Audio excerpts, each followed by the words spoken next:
Armageddon.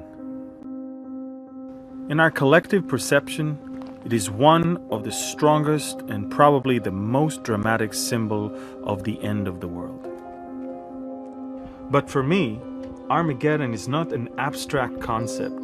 It is my reality. I literally live on the edge of Armageddon. This is my house.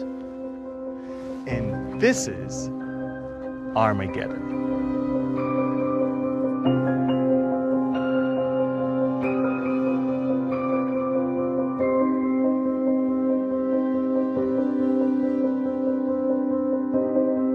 I'm always fascinated to see how fast the symbol of Armageddon populates our collective mind and triggers our survival instinct.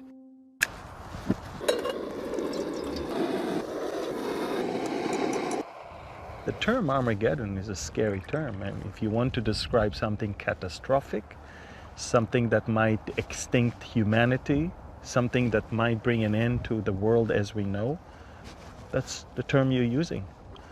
Sometimes financial Armageddon, sometimes spiritual Armageddon. Hey Ariel. Hey Abba. Armageddon, more than a place, it is a concept. Get you some coffee. Yeah, I'd love some. Okay, wonderful. Thank you.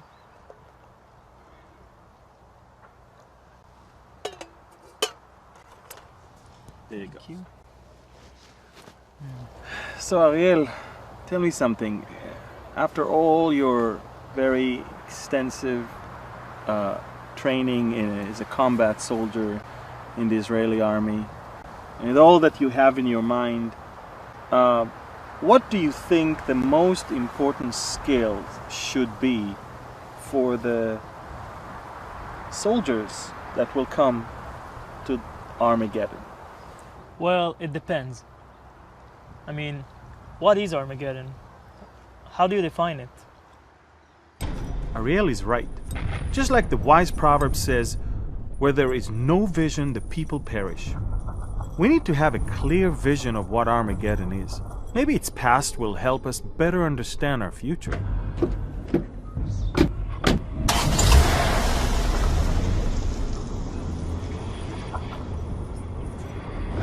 We just entered into the vicinity of the Valley of Armageddon, the Jezreel Valley. All the way from the left to the right, this beautiful flat area, roughly 150 square miles. This whole valley has mountains around it, but also little passes that allow access from nearly all directions. And that is, by the way, why this valley was so desired throughout the course of the years.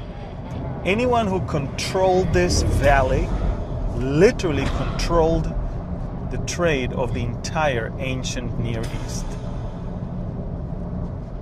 And that is exactly why almost every ancient city that we found here had at least 15 layers of settlement.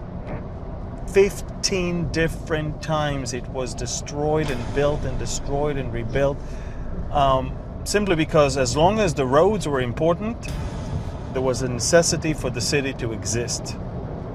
I would say that we all, or at least those of us who are concerned about the future, in one way or another, are seeking to discover God.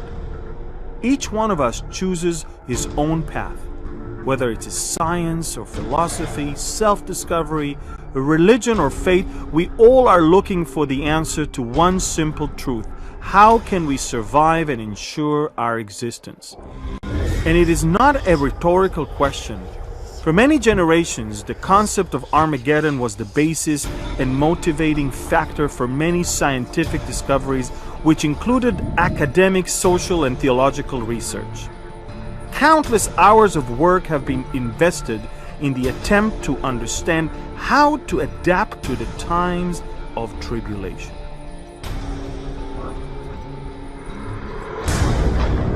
Wow. Amazing, isn't it? Yeah. Look at it. All of this is all barley. It's not usually like this? Well, listen, we've got the best winter ever. Everything is so green, so lush, so amazing. I mean, I've never seen Israel so green and so colorful. And you know, Really? flowers everywhere. Even on the banks of the Dead Sea, you find flowers. Wow, It's quite amazing. that's fair. You know the funny thing, Ariel? It's so quiet and so tranquil and beautiful, and it almost feels like it's the calm before the storm. We live in days right now that our history is being written as we speak, you know. It's gonna be worse then. Well, the circumstances that will lead to the event right here will be far worse than what we see today. Really. Megiddo is mentioned 12 times in the Old Testament and only once in the New Testament. But this single reference changed its meaning forever. Right behind us, this is the reason for the name of this whole place. Armageddon. Armageddon. Armageddon is the Greek for the Hebrew Har Megiddo, the mound of Megiddo. This is not a natural hill. This is a pile of debris of at least 20 different cities that built and destroyed and rebuilt and destroyed. Wow. And I'm talking about King David. When he came to this place, he was the 16th layer. You know, Jesus grew up in Nazareth. This is really, literally 5 miles away from here. Yeah. And it's funny because we like to think about Jesus's time as an ancient time. But Jesus already could visit this place as a tourist because it was already in ruins at his time. That's how old this place is.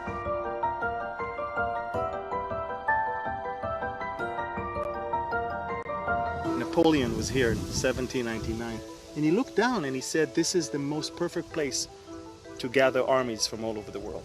Look at how vast this valley is. I don't think there is a valley elsewhere around the world that experienced so many battles. Especially after the book of Revelation was written. Every king and every ruler wished to be the hero who won the greatest battle at the end of the world.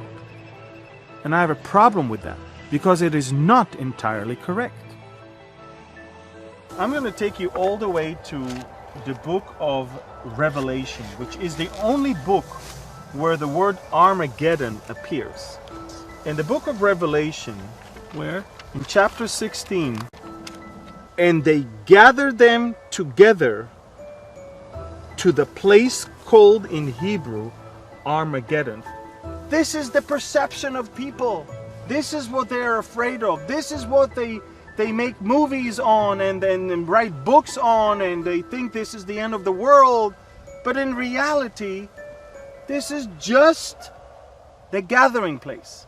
Not more than that. If you will fly up above and look at Israel as a full body, what would be the most important and the most essential part of it?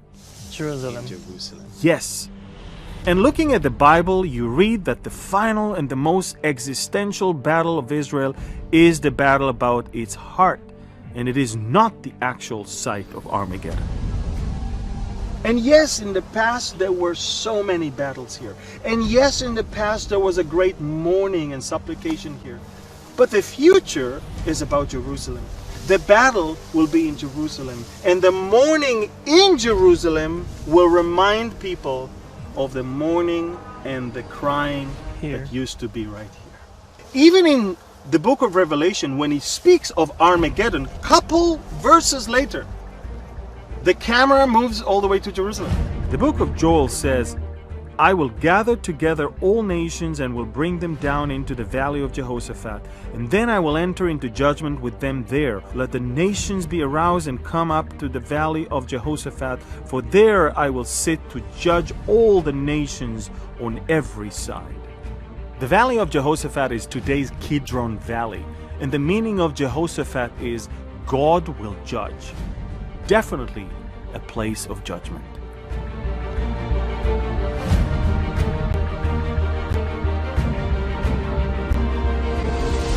You asked me earlier this morning What is Armageddon? Armageddon is all in the minds of people. So many people today, they live in fear and anxiety because they think this is it. There's going to be a war in Armageddon. The end is there. The end is here. But in reality, what they need to look for, hope for, pray to, and follow is God. And not symbols of great heroic stories of survival.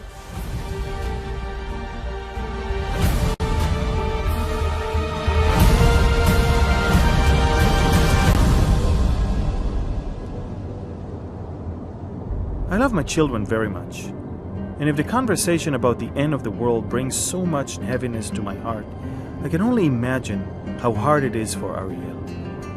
I wish him to be happy, but I also have to give him tools to deal with hardship and to reveal him the biggest secret that holds us all together.